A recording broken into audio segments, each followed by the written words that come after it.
ತಿಳಿಸುತ್ತಾ ನನ್ನ ಇವತ್ತಿನ ಲೇಖನ ಕಾಶಿಗೆ ಉಂಟು ಕನ್ನಡದ ನಂಟು. ಕಾಶಿಗೆ ಉಂಟು ಕನ್ನಡದ ನಂಟು.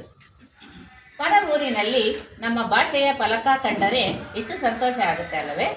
ಆ ಸಂತೋಷ ನನಗಾದ್ದು ಕಾಶಿಯಲ್ಲಿ. ಕನ್ನಡದಲ್ಲಿ ಜಂಗಮವಾಡಿ ಎಂಬ ಫಲಕ ಕಂಡಾಗ ಮನ ಪುಳಕಿತಗೊಂಡಿತು. ಅದರ ಪೂರ್ವಾಪರ ವಿಚಾರಿಸಲಾಗಿ ಸೇರಿದ್ದಿಷ್ಟು: ಕಾಶಿಗೆ ಹೋಗುವ ಬಹುತೇಕ ಕನ್ನಡಿಗರು ಉಳಿದುಕೊಳ್ಳುವುದು ಇಲ್ಲೇ. ಒಬ್ಬರಿಗೆ ತಲಾ 300 ರೂಪಾಯಿ ಪಾವತಿಸಬೇಕಾಗುತ್ತದೆ. ಇದೊಂದು ವೀರಶೈವ ಮಠವಾಗಿದ್ದು ಇದು ವೀರಶೈವ ಪಂಚಪೀಠಗಳಲ್ಲಿ ಒಂದಾಗಿದೆ. ವೀರಶೈವಕ್ಕೆ ಇವರು ಕೊಡುವ ವ್ಯಾಖ್ಯೆ ವಿರೋಧಿರಹಿತ ಶೈವ. ಇವರು ವೀರತ್ವವನ್ನು ಆಧ್ಯಾತ್ಮಿಕಕ್ಕೆ ತೋರಿಸಿದ್ದಾರೆ. ಈ ಮಠದಲ್ಲಿ ಪ್ರತಿದಿನ ಕನ್ನಡದಲ್ಲಿ ಭಜನೆ ನಡೆಯುತ್ತದೆ.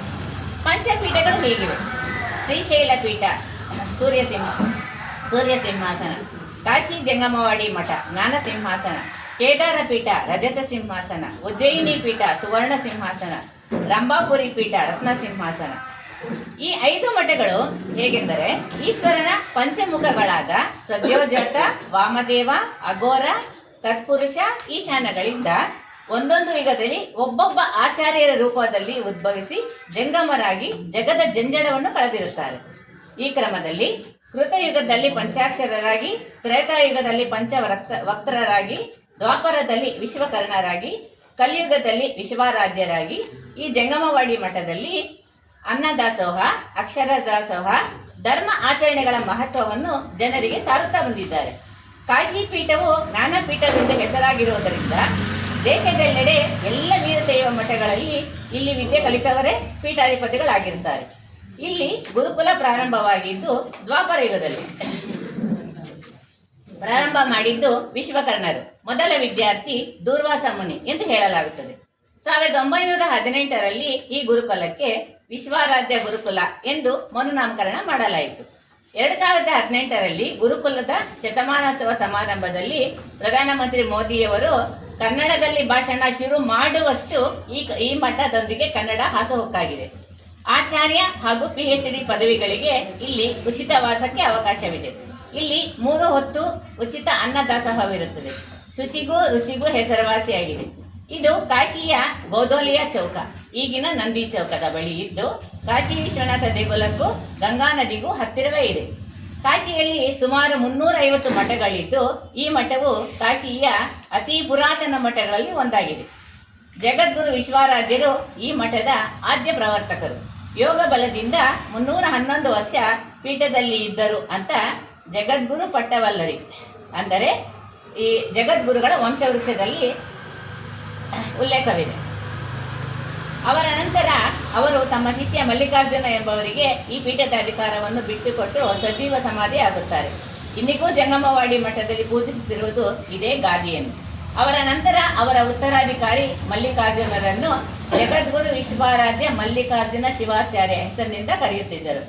ಆನಂತರ ಇದುವರೆಗೆ ಆಗಿ ಹೋದ 87 ಪೀಠಾಧಿಪತಿಗಳು ಇದೇ ಹೆಸರಿನಿಂದ ಕರೆಯುತ್ತಿಲ್ಪಡುವುದು ಈ ಮಠದ ಒಂದು ವಿಶೇಷ. ಈ ಪೀಠಕ್ಕೆ ಯುಗ ಯುಗಗಳ ಇತಿಹಾಸವಿದ್ದರೂ ದಾಖಲೆಗಳು ಸಿಗುವುದು ಕೇವಲ 6ನೇ ಶತಮಾನದಿಂದ. ಕ್ರಿಸ್ತಶಕ 574ರಲ್ಲಿ ಕಾಶಿಯ ರಾಜ ಜಯನಂದ ದೇವರಾಜರು ಈ ಮಠಕ್ಕೆ ಕದ್ದಮೇಶ್ವರ ಮಹಾದೇವ ಮಂದಿರ ಹಾಗೂ ಗಂಗಾ ನದಿಯ ಮಧ್ಯದಲ್ಲಿರುವ ಪೂರ್ವ ಪಶ್ಚಿಮ 800 ಪರಗ, ಉತ್ತರ ದಕ್ಷಿಣ 800 ಪರಗದಷ್ಟು, ಇವತ್ತಿನ ಲೆಕ್ಕದಲ್ಲಿ ಸುಮಾರು 365 ಎಕರೆ ಜಾಗವನ್ನು ದಾನ ಮಾಡಿ ದಾನಪತ್ರ ಬರೆಯಿಸಿದ್ದಾರೆ. ಅದು ಇಂದಿಗೂ ಮಠದಲ್ಲಿ ಲಭ್ಯವಿದೆ. ಪರಗ ಎಂದರೆ ಒಂದು ಪಾದವನ್ನು ನಡೆಯಲು ನಾವು ಮುಂದಕ್ಕಿಟ್ಟಾಗ 2 ಪಾದಗಳ ನಡುವಿನ ಜಾಗ. ಈ ಸ್ಥಳವನ್ನು ಯಾರಾದರೂ ಆಕ್ರಮಿಸಲು ಪ್ರಯತ್ನಿಸಿದ್ದರೆ ಅವರು ನಾಶವಾಗುತ್ತಾರೆ ಎಂಬ ಶಾಪಾಶಯವು ಈ ದಾನಪತ್ರಕ್ಕಿದೆ. ಇಂತಹ ಶಾಪಾಶಯಗಳನ್ನು ನಾವು ಕನ್ನಡದ ದಾನಪತ್ರಗಳಲ್ಲಿ ಮಾತ್ರ ಕಾಣಬಹುದಾಗಿದೆ. ಈ ಪ್ರದೇಶ ಆಗ ಊರಿನ ಹೊರಗೆ ಇದ್ದು ಜಂಗಮಪುರ ಎಂದು ಕರೆಯುತ್ತಿದ್ದರು. 1826ರಲ್ಲಿ ಮದನ ಮೋಹನ ಮಾಳವೀಯರು ಬನಾರಸ್ ವಿಶ್ವವಿದ್ಯಾಲಯವನ್ನು ಸ್ಥಾಪಿಸಲು ಆಶಿಸಿದಾಗ ಇದೇ ಮಠವು ಆ ವಿಶ್ವವಿದ್ಯಾನಿಲಯಕ್ಕೆ 80 ಎಕರೆ ಜಾಗವನ್ನು ಕೊಡುತ್ತದೆ. ಆಗಿನ ಕಾಲಕ್ಕೆ ವಿದ್ಯೆಗೆ ಪ್ರೋತ್ಸಾಹ ನೀಡಿದಂತಹ ಪರಿ ಇದು. ಇದಕ್ಕೂ ವಿಶ್ವವಿದ್ಯಾನಿಲಯದಲ್ಲಿ ದಾಖಲೆಯ ದಾನಪತ್ರಗಳು ಇಂದಿಗೂ ಇವೆ. ಈಗಲೂ ಬನಾರಸ್ ವಿಶ್ವವಿದ್ಯಾನಿಲಯ ಇರುವ ಪ್ರದೇಶಕ್ಕೆ ಜಂಗಮಪುರ ಎಂದೇ ಕರೆಯುತ್ತಾರೆ. ವಿಶ್ವವಿದ್ಯಾನಿಲಯದ ಆವರಣದಲ್ಲಿ ಜಗದ್ಗುರುಗಳ ಸಮಾಧಿ ಹೊಂದಿದ್ದು ಅದಕ್ಕೆ ಜನ ಗಾಂಧಿ ಸಮಾಧಿ ಎಂದು ಕರೆದು ಪೂಜೆ ಮಾಡುತ್ತಾರೆ. ಇದಲ್ಲದೆ ಮೊಘಲ್ ದೊರೆಗಳು, ಕೊಡಗಿನ ರಾಜರು, ಮೈಸೂರು ಅರಸರು, ನೇಪಾಳಿ ರಾಜರು ಎಲ್ಲರೂ ಸಹ ಈ ಮಠಕ್ಕೆ ಶಕ್ತಿಯಾನುಸಾರ ದೇಣಿಗೆ ನೀಡಿ ದಾನಪತ್ರಗಳನ್ನು ಬರೆಸಿದ್ದಾರೆ. ಅದು ಇಂದಿಗೂ ಮಠದಲ್ಲಿ ಲಭ್ಯವಿದೆ. ಇನ್ನೊಂದು ವಿಶೇಷ ಅಂದರೆ ಈ ನಾವೇನು ಹೇಳ್ತೀವಿ, ಔರಂಗಜೇಬು ಈ ಮಠವನ್ನು ನಾಶ ಮಾಡೋಕ್ಕೆ ಪ್ರಯತ್ನ ಪಟ್ಟಾಗ ಯಾವುದೋ ಒಂದು ಅಗೋಚರ ಶಕ್ತಿ ಆತನನ್ನು ಬಾಗಿಲಿನಲ್ಲೇ ತಡೆ ಮಾಡುತ್ತೆ, ಒಳಗಡೆಗೆ ಹೋಗೋದಕ್ಕೆ ಬಿಡೋದಿಲ್ಲ. ಅಂತಹ ಒಂದು ಮಹತ್ತರವಾದ ಶಕ್ತಿ ಇರುವಂತಹ ಮಠ ಇದು. ಈಗಿನ ಮಠದ ಪೀಠಾಧಿಪತಿಗಳು ಜಗದ್ಗುರು ಚಂದ್ರಶೇಖರ ಶಿವಾಚಾರ್ಯ ಮಹಾಸ್ವಾಮಿಗಳು. ಇವರು ಸಹ ಅನ್ನದಾಸೋಹ, ಅಕ್ಷರ ದಾಸೋಹ ಎಲ್ಲ ಕಾರ್ಯಕ್ರಮಗಳನ್ನು ಇಂದಿಗೂ ನಡೆಸಿಕೊಂಡು ಬರುತ್ತಿದ್ದಾರೆ.